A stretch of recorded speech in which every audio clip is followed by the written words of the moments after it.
ये आकाशवाणी गोरखपुर है। अब आप विकास राय से क्षेत्रीय समाचार सुनिए। वरिष्ठ भाजपा नेता और प्रधानमंत्री नरेंद्र मोदी ने आज भाजपा प्रत्याशी अरुण गोविल के पक्ष में आयोजित मेरठ में चुनावी जनसभा को संबोधित किया। इस दौरान उन्होंने कहा कि इस बार का चुनाव भारत को विकसित भारत बनाने के लिए हो रहा है। उन्होंने कहा कि 2024 का जनादेश भारत को दुनिया की तीसरी बड़ी आर्थिक महाशक्ति बनाएगा। इससे देश में गरीबी तो दूर होगी ही, मध्यम वर्ग को भी नई ऊर्जा मिलेगी।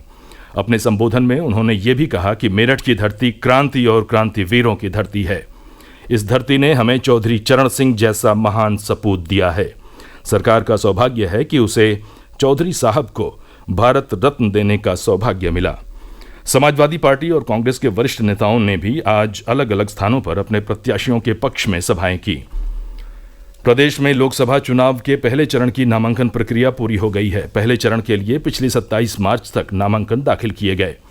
28 मार्च को भरे गए नामांकन पत्रों की जांच की गई, जिसमें 84 नामांकन वैध पाए गए, जबकि 71 नामांकन को खारिज कर दिया गया। पहले चरण का मतदान 19 अप्रैल को संपन्न होगा। मतगणना 4 जून को होगी। पहले चरण में 8 लोकसभा सीटों सहारनपुर, कैराना, मुजफ्फरनगर, बिजनौर, नगीना, मुरादाबाद, रामपुर और पीलीभीत संसदीय सीट के लिए मतदान होगा। उधर लोकसभा चुनाव के दूसरे चरण के लिए पिछली 28 मार्च से नामांकन प्रक्रिया शुरू कर दी गई है। 4 अप्रैल तक नामांकन पत्र भरे जा सकेंगे। दूसरे चरण के लिए भरे जा रहे नामांकन पत्रों की जांच 5 अप्रैल को होगी। नाम वापसी के लिए अंतिम तिथि 8 अप्रैल निर्धारित की गई है। इस चरण में 8 लोकसभा निर्वाचन क्षेत्रों अमरोहा, मेरठ, बागपत, गाजियाबाद, गौतम बुद्ध नगर, बुलंदशहर, अलीगढ़ और मथुरा में 26 अप्रैल को वोट डाले जाएंगे। लोकसभा चुनाव में मतदान प्रतिशत बढ़ाने के लिए प्रदेश के लगभग सभी जिलों में मतदाता जागरूकता के विविध कार्यक्रम आयोजित किए जा रहे हैं। इस क्रम में जौनपुर में आज मतदाता जागरूकता को लेकर वहां के जिलाधिकारी रविंद्र कुमार ने चुनावी शुभंकर का अनावरण किया।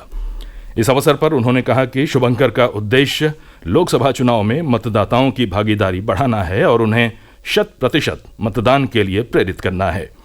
जौनपुर में मतदाता जागरूकता के लिए एक क्रिकेट प्रतियोगिता भी आयोजित की गई। देवरिया जिले में वहां के मुख्य विकास अधिकारी द्वारा बुलावा टोली का गठन किया गया।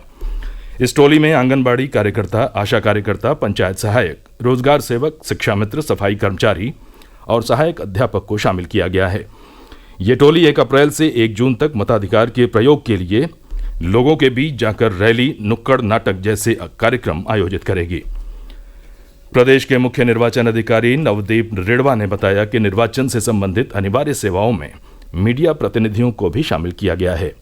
मतदान दिवस का कवरेज करने वाले तथा आयोग द्वारा प्राधिकृत मीडिया प्रतिनिधियों को मतदान के लिए पोस्टल बैलेट की सुविधा उपलब्ध कराने की व्यवस्था की गई है। मुख्य चुनाव अधिकारी ने बताया कि संबंधित चरण एवं निर्वाचन क्षेत्र की अधिसूचना जारी होने के 5 दिन के अंदर संबंधित मीडिया प्रतिनिधियों द्वारा डाक मतपत्र के लिए फॉर्म 12D में आवेदन रिटर्निंग ऑफिसर के पास पहुंच जाना चाहिए। फॉर्म 12D के द्वितीय भाग में मीडिया प्रतिनिधियों के संस्थान द्वारा प्रमाणित किया जाएगा। फॉर्म 12D के साथ आयोग द्वारा निर्गत प्राधिकार पत्र की प्रमाणित प्रति संलग्न कर संबंधित जिले के रिटर्निंग ऑफिसर के यहाँ जमा करना होगा। उन्होंने बताया कि मीडिया प्रतिनिधियों का मतदान दिवस के दिन कवरेज पर होना प्रमाणित होने के बाद ही मीडिया प्रतिनिधियों को अनिवार्य सेवाओं की श्रेणी में पोस्टल बैलेट जारी किया जाएगा। रिटर्निंग ऑफिसर द्वारा फॉर्म 12D में आवेदन प्राप्त होने के बाद पोस्टल बैलेट जारी किया जाएगा। पोस्टल वोटिंग सेंटर सुबह 9 से शाम 5 बजे के बीच 3 दिन के लिए खुलेगा। ये सामान्यतः मतदान दिवस के 3 दिन पहले तक खुलेगा। पोस्टल बैलेट जारी होने के बाद मीडिया प्रतिनिधि केवल पोस्टल बैलेट के माध्यम से ही वोट डाल सकते हैं और किसी भी स्थिति में भौतिक रूप से पोलिंग स्टेशन पर मतदान नहीं कर सकते। भारतीय जनता पार्टी के राष्ट्रीय अध्यक्ष जेपी नड्डा ने लोकसभा चुनाव 2024 के लिए चुनाव घोषणा पत्र समिति का गठन किया है। वरिष्ठ भाजपा नेता राजनाथ सिंह को 27 सदस्यीय इस समिति का अध्यक्ष बनाया गया है। चुनाव घोषणा पत्र समिति के सदस्यों में उत्तर प्रदेश से डॉक्टर राधा मोहन दास अग्रवाल, तारिक मंसूर, स्मृति ईरानी, केशव प्रसाद मौर्य का नाम शामिल है। ईसाई समाज आज ईस्टर का पर्व धूमधाम से मना रहा है। इस अवसर पर प्रदेश के लगभग सभी जिलों में विशेष प्रार्थना सभाएं आयोजित की जा रही हैं और प्रभु यीशु मसीह के जीवन पर प्रकाश डाला जा रहा है।